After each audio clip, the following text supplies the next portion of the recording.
Olá pessoal, esta aula é sobre sessões críticas em sistemas de tempo real. Trata-se do capítulo 12 do livro. E o seu objetivo é responder esta pergunta: é possível melhorar o mutex para uso em sistemas de tempo real?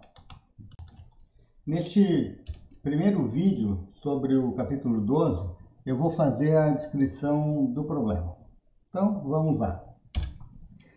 A gente sabe que o processador é o recurso mais importante, tipicamente, né, e é o recurso sobre o qual a gente se preocupa mais na hora do escalonamento. Nós vimos isso em outros capítulos.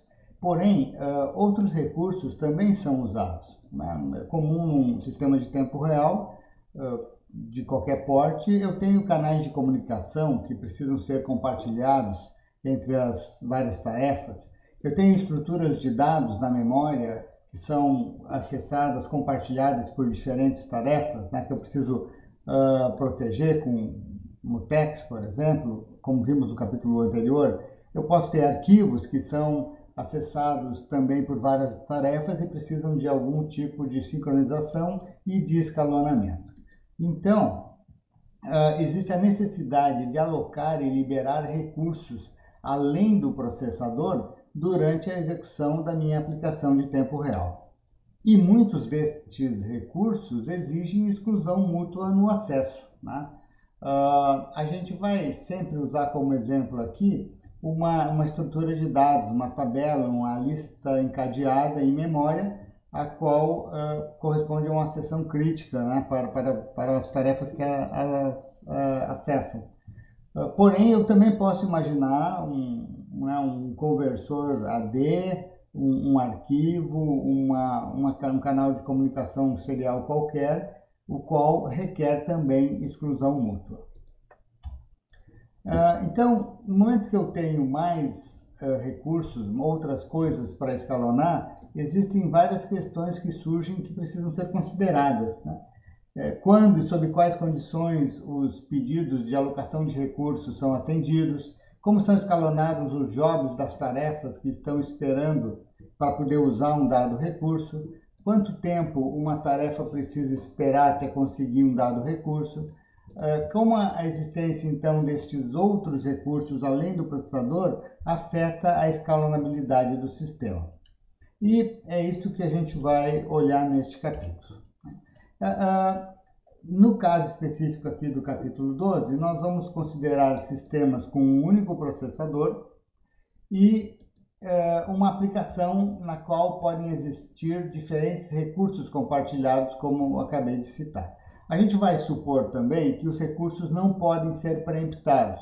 Por exemplo, se uma tarefa está acessando a tabela X, eu não posso, no meio da alteração da tabela X, pegar essa tabela X, tirar desta tarefa e dar para outra tarefa, porque a outra tarefa vai pegar a tabela inconsistente e vai dar problema. Né? Eu estou requerendo exclusão mútua no acesso à tabela X entre as várias tarefas em questão. Né? Então, recursos não podem ser preemptados, requerem exclusão mútua. Eu também vou supor, aqui no capítulo 12, que existe apenas uma unidade de cada recurso, o que é mais ou menos comum. Né? A gente está falando aqui de um arquivo específico, de uma tabela específica na memória, de uma linha serial específica. Então, a gente vai supor que para cada recurso disputado existe apenas uma única unidade. Isso nem sempre é verdade. Por exemplo, se eu poderia dispor de dois conversores AD, que eu posso chavear e usar um ou outro, e nesse caso o recurso conversor AD teria duas unidades, eu poderia atender duas tarefas simultaneamente, supondo que eu pudesse chavear entradas deles livremente. Tá? Mas é uma situação mais rara e a gente não vai considerar aqui. Okay? Também nós não estamos preocupados com recursos que podem ser acessados simultaneamente, porque se uma tabela, por exemplo, é read-only, trocentas tarefas podem ler a tabela ao mesmo tempo e não tem problema. Eu não vou escalonar, não vou me preocupar com isso. Tá? E também a gente não vai considerar, por exemplo, a memória, porque a a gerência da memória é feita de outra maneira, né? A gente viu um pouco disso lá no capítulo sobre kernel completo. A memória não é escalonada, não é alocada da maneira que nós estamos vendo aqui, né? Então a ideia aqui são recursos, os quais não podem ser preemptados, requerem exclusão mútua, então naturalmente a gente vai ter que usar um mecanismo de sincronização entre as tarefas para permitir que elas acessem de forma segura os recursos. O mecanismo de sincronização que a gente vai considerar aqui é o mutex, que foi descrito no capítulo 11 do livro, né? E nós temos então a abstração mutex. Para cada recurso compartilhado eu tenho um mutex próprio, então a tabela X é acessada, o acesso é sincronizado via o mutex X, a tabela Y, o acesso é sincronizado via mutex Y e assim por diante. E em cima dessa abstração mutex eu tenho duas primitivas. Eu tenho a primitiva lock, que é usada para alocar o recurso, e eu tenho a primitiva unlock, que é usada para liberar o recurso. A descrição do mutex é feita no capítulo 11, mas só lembrando, né? O comportamento do mutex é muito intuitivo. Se eu dou um lock, se o recurso está livre, eu ocupo ele. Se o recurso está ocupado, eu bloqueio a espera. Se eu dou um unlock e não tem mais ninguém esperando, né, para usar esse recurso, o recurso fica livre. Se eu dou um unlock e tem gente na fila esperando, né, bloqueada para usar este recurso, porque deu um lock no passado e ficou bloqueado, então o meu unlock vai liberar a primeira tarefa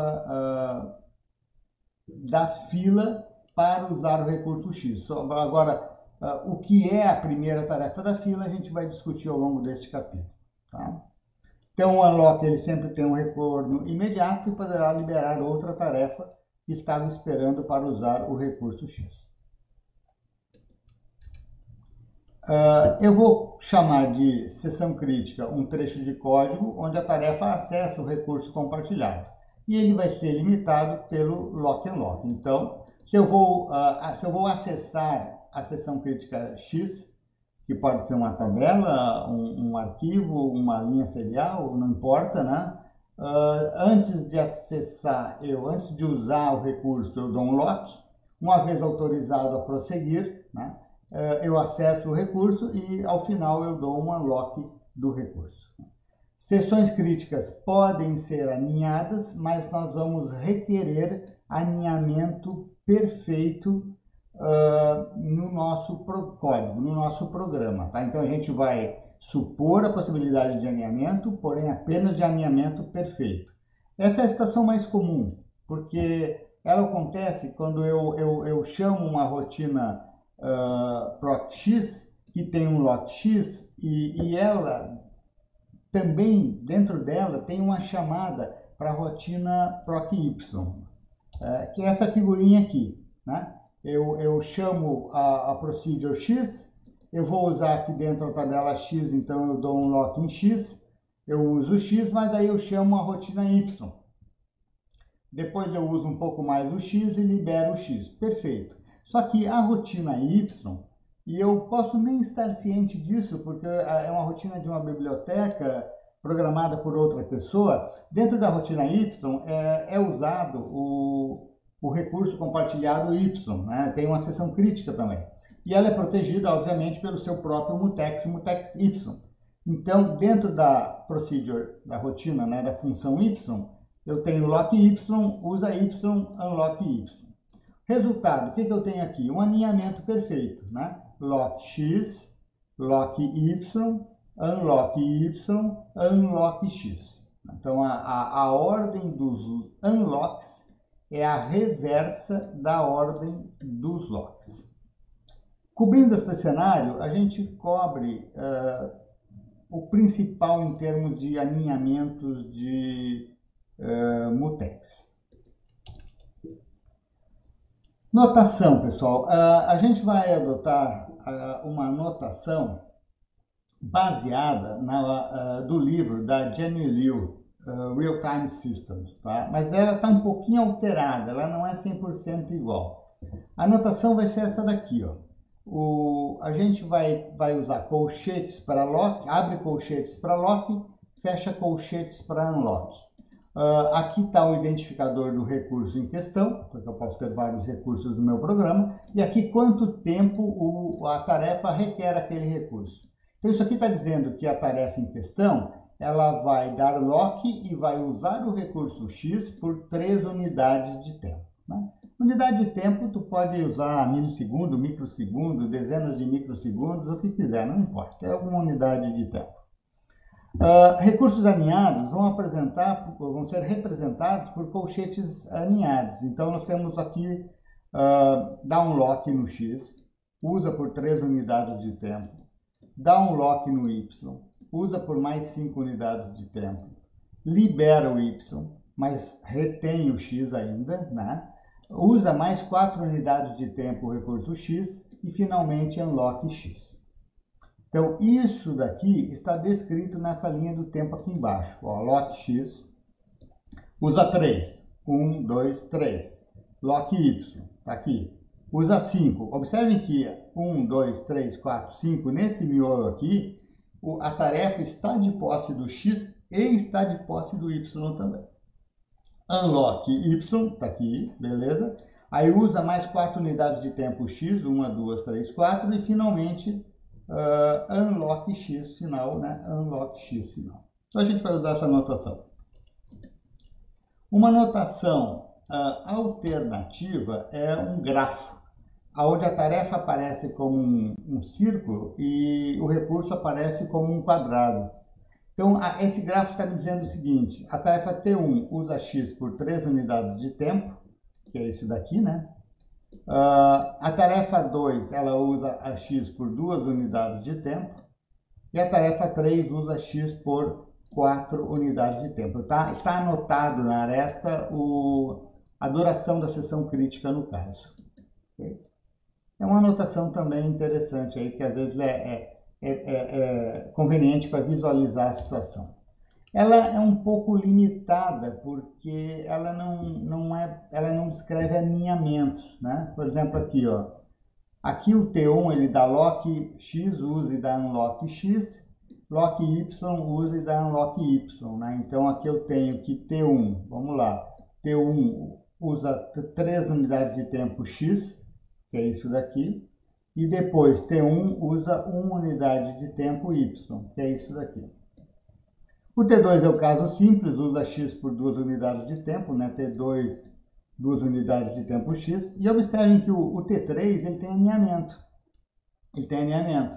Mas o aninhamento desaparece no gráfico, né? O que eu estou vendo aqui? Ó? Quanto tempo o T3 usa X? 3, mais 5, 8, mais 4, 12. Então aparece aqui. T3 usa X 12 unidades de tempo. Quanto tempo T3 usa Y? Bom, Y ele usa 5, então está aqui 5. Então vocês observem que eu não sei se, no caso do T3, X e Y estão alinhados ou não. Obviamente que o Y teria que estar dentro do X, que é o que acontece aqui, porque ele é menor. Mas o grafo não me diz isso, né? Da mesma forma que no caso do T1. Olha só, o T1 usa 3 unidades de X e uma de Y. O Y está alinhado dentro do X? Eu não sei, tá? Então, nós temos duas notações, a notação do grafo e a notação dos colchetes. O que mais? Nós temos, né, aqui um diagrama de tempo que deixa bem claro a situação de conflito que as tarefas entram quando elas querem usar o mesmo recurso ao mesmo tempo. Então, aqui nós temos um exemplo, e não é um exemplo qualquer, tá? Não sei se é o pior caso, não é, provavelmente não é, mas enfim, é só um instantâneo de um trechinho da linha do tempo. O que está acontecendo aqui, pessoal? A tarefa 3 chegou, começou a executar e deu um lock X. Como o X estava livre, né, a gente está supondo que tudo estava livre, ela pega o X e nessa parte mais escura ela está usando o X. Aí chega a tarefa T2. Eu estou supondo aqui prioridade preemptiva, a prioridade mais alta é de T1 e a mais baixa é de T3. Então, quando chega a T2, tem prioridade mais alta, ela preempta T3 e T2 passa a executar. Até um ponto em que T2 ele dá um lock de X.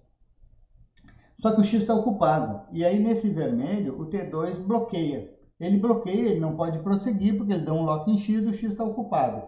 O que a gente vai executar? Bom, volta para executar T3, né? que é a tarefa mais prioritária na fila de atos. Daqui a pouco, vamos supor, chega T1.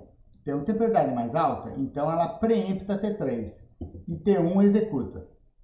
Até uma hora que T1 também dá um lock X. Como o X está ocupado, T1 também bloqueia e temos que T1 e T2 estão bloqueados em X. A única tarefa apta a executar é T3, a gente executa T3.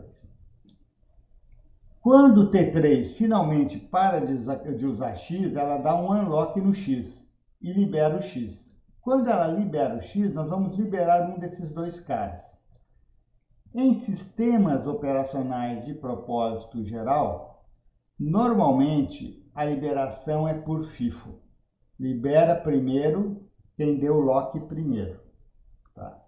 Em sistemas de tempo real, não. Em sistemas de tempo real, com prioridade, a gente libera antes quem tem a prioridade mais alta. Então, embora T1 tenha dado o lock depois, T1 será liberado antes, porque tem prioridade mais alta do que T2. Ou, em outras palavras, a gente respeita as prioridades na fila do mutex. Como a gente liberou o T1 e T1 tem prioridade, desculpe aqui, né? Como a gente T3 deu um unlock de X e liberou T1 e T1 tem prioridade maior que T3, T1 preempta T3 imediatamente e passa a executar e usar X, né? Porque ele saiu do lock do X. Quando o T1 dá um unlock do X, bom, ok, ele liberou X, até liberou o T2, porque o T2 estava à espera de X. Mas T1 tem prioridade mais alta, então a gente continua executando o T1 na boa, até que o T1 termina. Digo, T1 tá bom, acabou, vou esperar meu próximo período. Então, nesse caso, a gente passa a executar T2, que é a tarefa apta de mais alta prioridade, e ela está executando o X porque ela saiu do lock do X. Quando ela para de usar o X, ela dá um unlock do X. Não tem ninguém esperando pelo X, então o X fica livre, tudo bem. A gente segue rodando o T2. Quando o T2 termina, fica esperando à espera do seu próximo período, do seu próximo job, a gente volta a executar T3, que é a última tarefa, a única tarefa apta no momento, tá? Então, tu vê como tarefas geram bloqueios entre si, né? A tarefa T3, em um dado momento, ela bloqueou tanto T1 como T2, tá certo? A gente usa o termo inversão de prioridade para quando uma tarefa de alta prioridade está esperando a de baixa prioridade liberar o recurso. Então, por exemplo,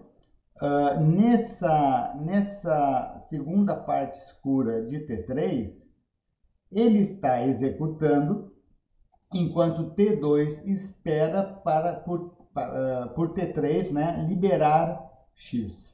Ora, isso é uma inversão de prioridade. T2 tem prioridade mais alta que T3. No entanto, T2 está esperando por T3. Então, temos uma inversão de prioridades. Mutex gera bloqueio, gera inversão de prioridade.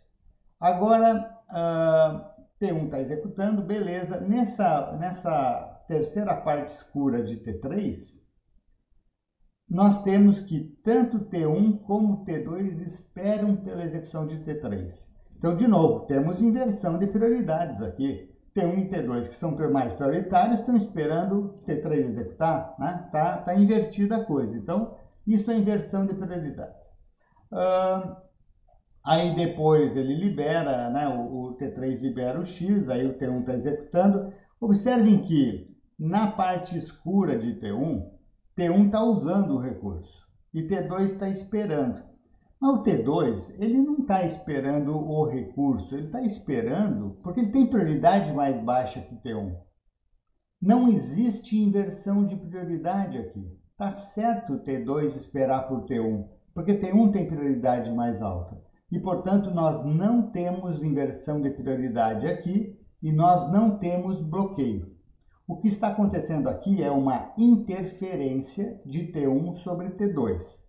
Interferência de alta prioridade sobre baixa prioridade. Isto não é bloqueio. Bloqueio é quando a baixa prioridade atrapalha a alta prioridade, tá? Então, vamos lá. Alta prioridade atrapalha a baixa, interferência. Baixa prioridade atrapalha a alta, bloqueio. Bloqueio causa inversão de prioridade. E observe que, obviamente, aqui, por conta dessa inversão de prioridades, né, o tempo de resposta de T1 vai ser afetado, porque tem esse buraco aqui que jogou para a direita o momento, o instante de conclusão de T1. Então, nós não podemos ignorar bloqueio e inversão de prioridade quando a gente tenta obter o tempo de resposta de uma tarefa.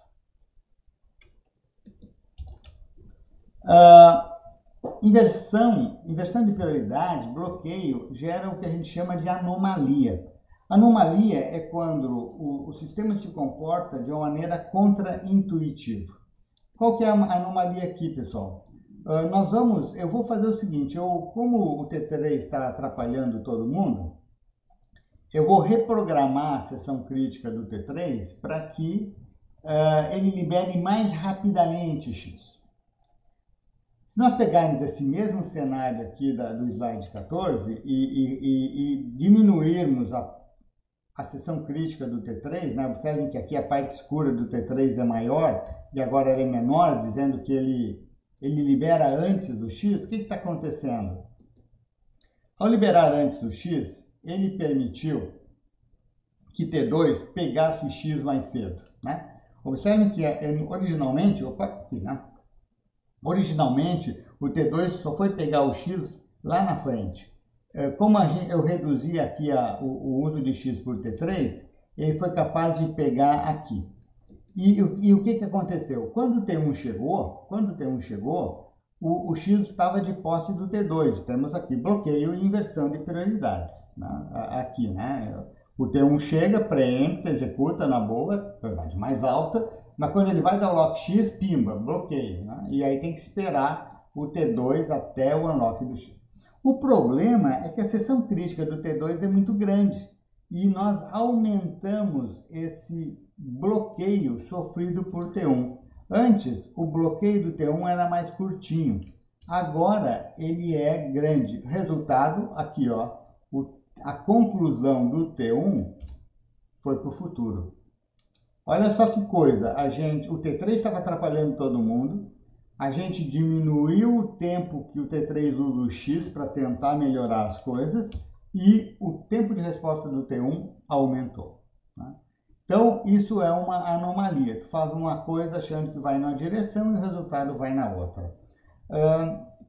Anomalias existem, ok? E deixa eu só dizer para vocês o seguinte, provavelmente esse caso aqui não era o pior caso do sistema, então provavelmente a gente, ao alterar a seção crítica de T3, a gente mudou essa linha de tempo, com certeza, mas o worst case do sistema possivelmente tenha melhorado. A gente não está olhando aqui o pior caso, a gente está olhando um caso, tá? Então, sempre tenham em mente que o pior caso é uma situação especial e não é qualquer caso, tá?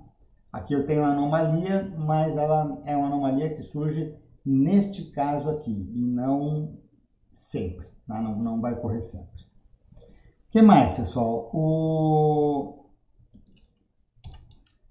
Existe um cenário que a gente chama de inversão de prioridade descontrolada, que é quando o prejuízo da tarefa de alta prioridade se torna grande demais. O que está acontecendo aqui? Vamos lá.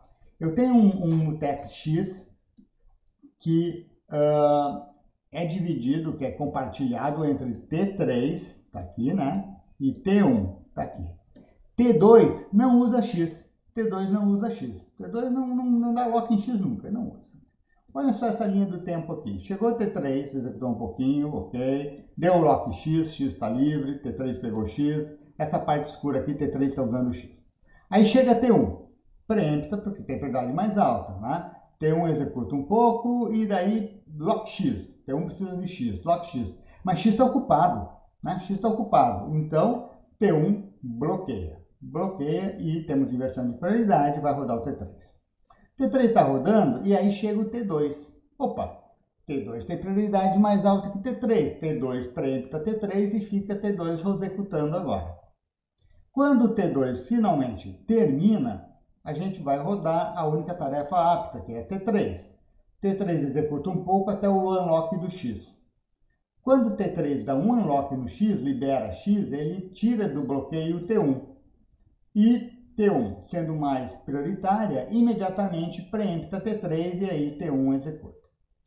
O que é importante aqui? Observem o seguinte, durante esse buraco maior aqui no meio do T1 estava esperando por uma tarefa de mais baixa prioridade, que é o T2, portanto, sofrendo bloqueio de T2, temos uma inversão de prioridades aqui. E, no entanto, T2 sequer usa X. Então, pela dinâmica aqui do sistema, nós fizemos T1 esperar por uma tarefa que sequer compartilha mutex com ela. Então, isso é uma inversão de prioridade descontrolada, porque ela pode levar o tempo de resposta da tarefa 1 para níveis absurdos, níveis muito altos. Então, a gente tem que tentar evitar esse tipo de coisa. E é isto, né? Exatamente o que a gente vai fazer no restante do capítulo. A gente vai mudar o comportamento do mutex para impedir certas coisas, como, por exemplo, a inversão de prioridade descontrolada. Uma outra coisa que a gente vai também querer impedir é o deadlock, né? A gente viu um pouquinho de deadlock lá no capítulo 11, e aqui nós temos um cenário de deadlock, né? Tarefa 1 dá lock X, lock Y, a tarefa 2 dá lock Y e lock X. O que pode acontecer? Chega T2, baixa a prioridade e pega Y. Chega T1, preempta. Executa. Lock X, beleza, pegou o X, estava livre. Lock Y, bloqueia, né? T1 bloqueou porque Y está ocupado por T2. Vamos executar o T2. T2 agora tenta dar um lock X, bloqueia, porque o X está ocupado. Resultado, T1 tem X à espera de Y, T2 tem Y à espera de X, deadlock. E se o deadlock é possível, o tempo de resposta no pior caso é infinito, porque vai travar o sistema todo mundo vai esperar para sempre, o tempo de resposta é infinito e obviamente eu vou perder qualquer deadline que eu tenha. Então, nós vamos trabalhar o funcionamento do mutex e o protocolo, né, de concessão de recursos regulado pelo lock e unlock para evitar coisas desagradáveis. Quais são elas? Deadlock, a gente não quer deadlock de jeito nenhum. Inversão de prioridade descontrolada, a gente também não quer. E inversões de prioridade em geral, olha, se tu tem mutex com bloqueio, alguma inversão de prioridade tu vai ter, não tem jeito. Mas a gente vai tentar minimizar, né, o tempo, né, de inversão de prioridade, o tempo de bloqueio das tarefas de mais alta prioridade. O capítulo 12 será dividido em 4 vídeos. E aqui nós terminamos o primeiro vídeo, né, do capítulo 12. Mais detalhes sobre estes assuntos vocês encontram no livro Fundamentos dos Sistemas de Tempo Real. Até mais!